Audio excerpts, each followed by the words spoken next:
This is the 3 a.m. conversation that you really want to be a fly on the wall for. This is the Sleepless Knights podcast, hosted by Mr. Lobo of Cinema Insomnia and my producer Paul Sanders of BESTOW TV. Those who listen know it's unlike all those other podcasts. This one is for us night people. We obsess on pop culture, we talk movies, talk shop, get weird, do interviews, answer your questions. We take you to the airport and to the laundromat. Okay, well, sometimes we get lost, but we promise you that we will go where no podcast has gone before. Dare you put down as little as $1 American and support our next show? We're getting it ready for you now. All you can hear for $1 or more an episode. Please join us on Patreon. Patreon.com/Sleepless Knights Podcast. All one word. SLEEPLESSKNIGHTS Only one D in podcast, even though we emphasize the odd in our pODDcast. We want normal people with real jobs to find us. Sleepless Knights Podcast on Patreon. Attention Sleepless Knights. Thank you for consuming this OSI 74 product broadcast, live from the Black Knight satellite. For optimum performance and safety, your host, Mr. Lobo, asks that you please listen to these instructions carefully. When in a hospital or other healthcare facility, observe the restrictions on the use of electronic devices. Switch off before boarding an aircraft to prevent interference with communications systems. Do not operate this device in the presence of flammable gases or fumes, chemical plants, or where blasting operations are in progress. Always listen hands-free while driving a vehicle. Failure to observe these instructions may lead to immediate termination. It's time now for the show to begin. Thank you. Have a very pleasant evening.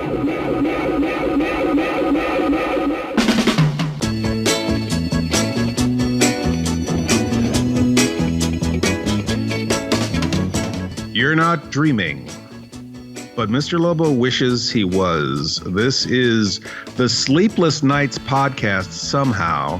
This is your extra sleepy, extra low-key horror movie host, Mr. Lobo. I fell asleep sometime this afternoon. I just woke up a little bit late for the podcast, so I have to apologize, ladies and gentlemen. I'm drinking my coffee here.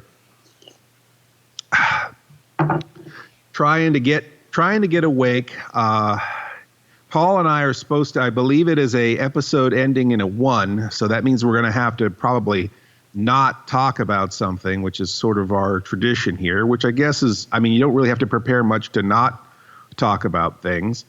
As you know, things have been really crazy here on planet Earth. A lot of things are going nuts, and I think that's why everyone's sleeping weird.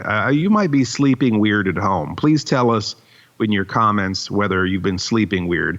I know that Abezilla has been on the loose. He's been destroying his way across the country, crushing buildings, and I think he's in the Midwest now. He's, he's eating those giant hay bales like they're shredded wheat. You need to soak those things in a lot of milk. Hey, Paul, how's it going? Oh, I'm in this episode? Oh, I'm sorry. Well, you are. I didn't introduce you yet. I kind of meandered. I'm sorry, okay. Paul. I know you're still out in space, but down here on Earth, Paul, I don't know if you can see it from space, but Mittens Kong has been tearing things up in Florida. Who? Miss Mittens has a gorilla body now and is giant. You didn't know any of that? When did that happen? I don't know.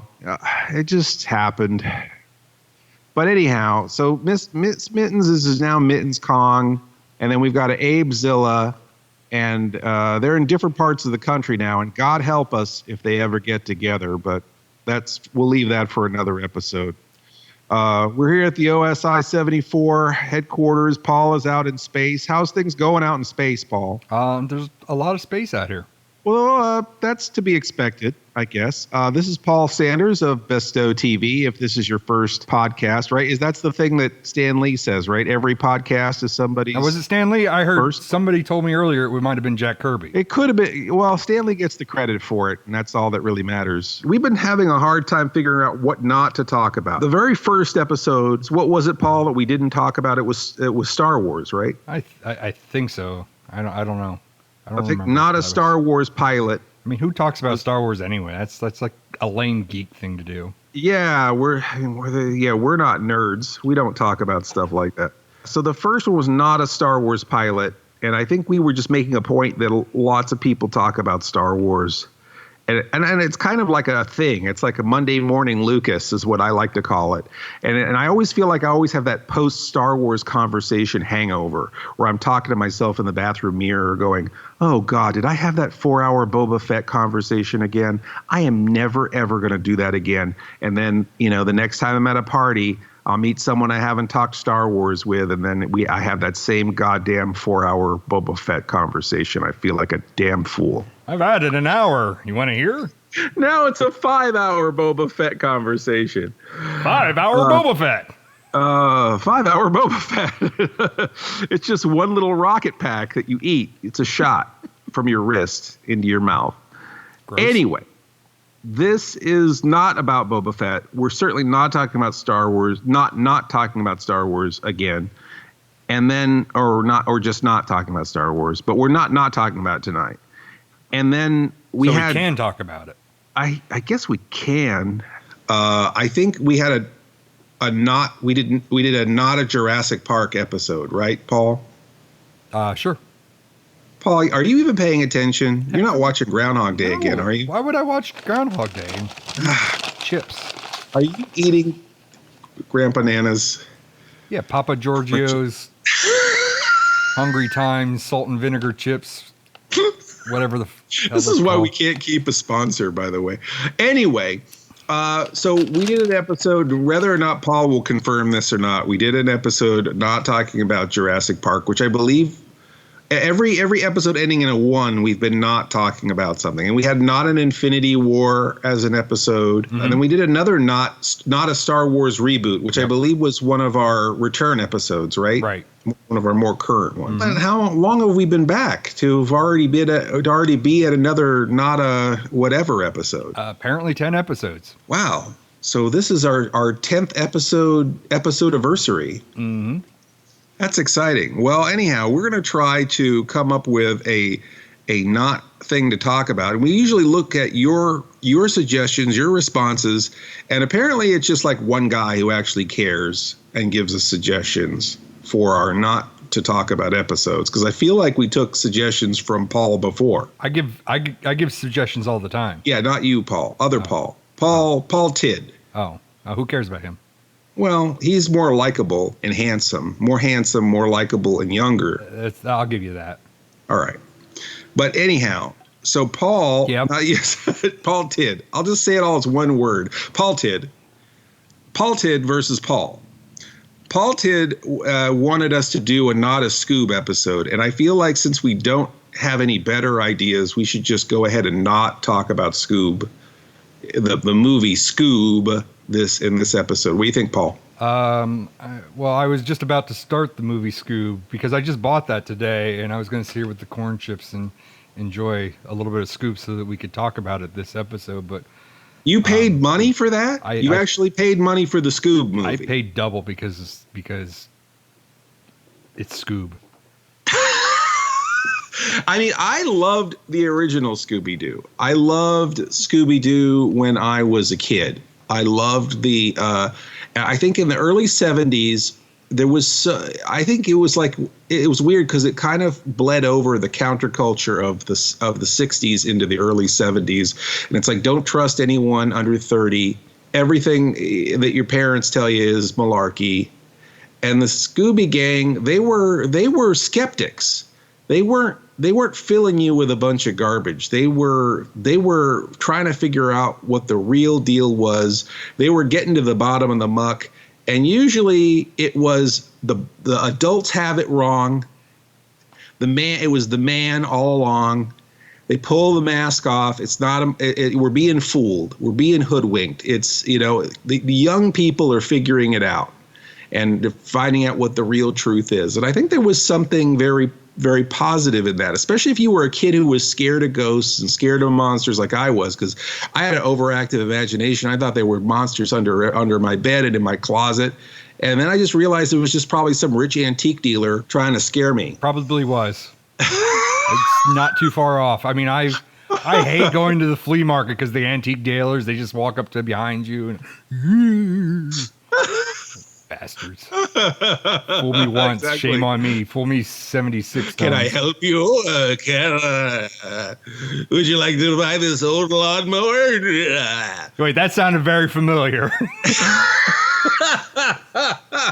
Jinkies. It was Mr. Lobo all along. Then in the 80s, I think because we had Reaganomics and, it was a much more conservative time in the 80s, they kind of flip-flopped and made Scooby-Doo a little more fantasy-based. They brought Vincent Price in there and Scrappy-Doo and that Hispanic kid, which I can never remember his name. That's racist. Is it Pablo? That. See, it just gets more racist, right? Yeah. Taco Tony. Wow. Yeah. I'm brown. I can just say all the racist things I want to. They had that kid who was so memorable. They spent a lot of time developing that character and not making him a hollow stereotype because we can totally remember everything that character was about. They were doing like the Friday the 13th, the series gig where they were trying to collect all of the haunted objects, and the ghosts were real in the 80s. I feel like they always try to match the times, or they try to match the times, whether to be more skeptical or more cynical versus more fantasy based. I think that's a lot of the problems that, Warner Brothers is the parent company of Hanna Barbera, right? Isn't that still the case? I believe so. I mean, that's kind of what's happening here with this whole release the Snyder cut, the Zack Snyder thing. Wait, they made a Snyder cut of Scoob? Yeah, release the Velma cut of Scoob. It's sort of relevant in that way because they're always kind of flip-flop their approach with these different properties. And right now, for whatever reason, DC, which is Warner Brothers, right, owns DC properties and Hanna-Barbera, right? It's all the same. Yes. Well, technically AT&T now owns all of that. But oh, wow. I like my cartoon characters and comic book characters to be fantastic. I don't need them to be too grounded in reality. And Warner Brothers said something recently that was somewhat upsetting, where they basically said there's no place for a traditional Superman anymore. Like they don't feel like there's any relevance to having the blue and red, the blue suit and the red cape and they just feel like they've got to somehow make him dark and gritty or he just won't work for today's society.